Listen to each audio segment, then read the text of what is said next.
Tonight, Frenzy, brought to you by these fine local sponsors. Good evening, Western Slope, and welcome to week number 5 of your favorite time of the week, Friday Night Frenzy. It was another busy week on the Western Slope. Let's not waste any more time and jump into the football as Central played host to Glenwood Springs at Stoker Stadium. Another night, another beautiful sunset peeking over the monument, and as pretty as this was, it wasn't as pretty on the offensive side of the ball. Early on after Glenwood fumbled, here 44 running, and he coughs it up. It's loose, and Central corrals it. Great recovery there from Jamarcus Cameron staying in bounds. But after another Warrior punt, Joaquin Sandoval's pass is tipped and picked off. Cam Redding down the sideline, and again Central has great field position, but they were stopped on 4th down. Glenwood got it back and gave it back as Redding is there once again.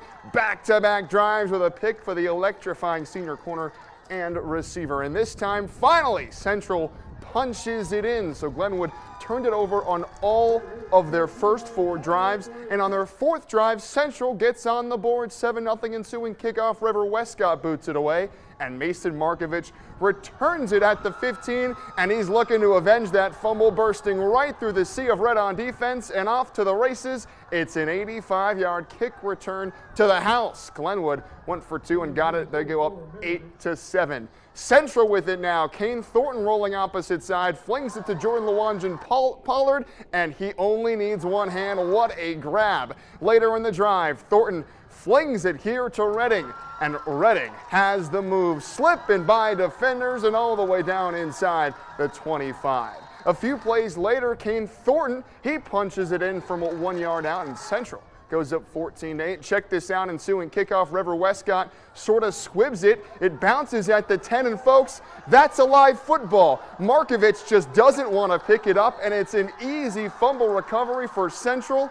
And the very next play, Kane Thornton rolling to his left and punching it in to the house. It's 21-8 Central, but they're not done. They try the onside kick, and it pays off. So after the special teams blunders for Glenwood, Central got themselves 3 straight possessions, and they took full advantage as Asher Carter this time punches it in, and it's Central running away with it up 28-8 at the half. And how about this? Central's offense did not slow down, pedal to the metal as they take Glenwood Springs in dominant fashion, 56-14. And after dropping their last 3, Glenwood now at 3-3. They won their first 3 games, but they lose 3 straight. And next week, Central has a tough test with Montrose at Stoker Stadium on Thursday.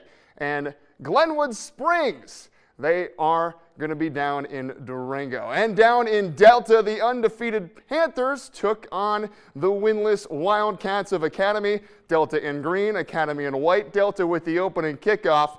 And this kick is muffed. Number 7, Aiden Smith, and the Panthers fall on it. And Delta gets the ball in great field position. Quarterback Ty Reed now, he gives it up the middle to Talon Hewlett, who won't be stout. Delta strikes first in this matchup, and it won't be the last time they score either. Delta kicking it off again. Some trickery here by the Wildcats, but once again they fumble it, and the Panthers are there to corral it. Back-to-back special teams errors for the Academy. Reed now taking the snap, and he keeps it. Quarterback draw up the middle, and it's an easy score for the Panthers as they go up 14-0 in the first. A failed Wildcat drive gets the ball back to Delta. Ty Reed hands it off to Howard again. He fights his way over the goal line, and it's a 3rd straight Panther touchdown. Howlett's 2nd of the game. Delta ball again. Reed with another keeper, and he finds his way through. It's 28-0 Delta, and this one's getting out of hand. And boy, the Wildcats look to punt, and it's blocked by Hewlett. He is all over the field.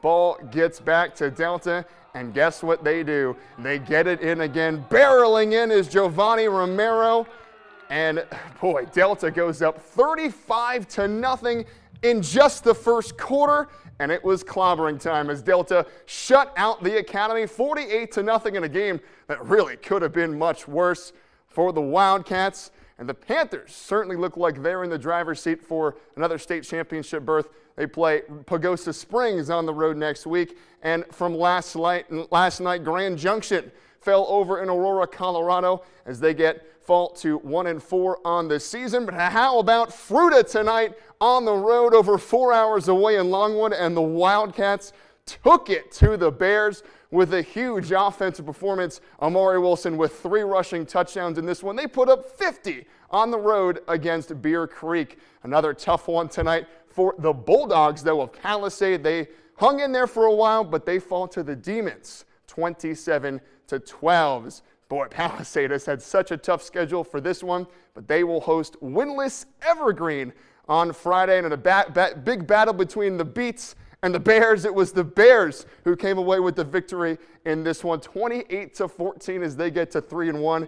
And now it's time, folks, to bring in a very special guest, courtesy of our friends at Junction Square Pizza.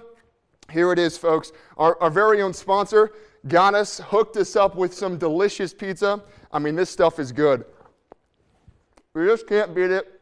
Junction Square Pizza cannot be beat, but what a wonderful week of high school football on the Western Slope. For news, weather, and sports 24 hours a day. Keep it right here on KREX5, and head over to westernslope.now.com for Big Will Levinson and our entire crew. Don't just have a great weekend, have a wonderful weekend.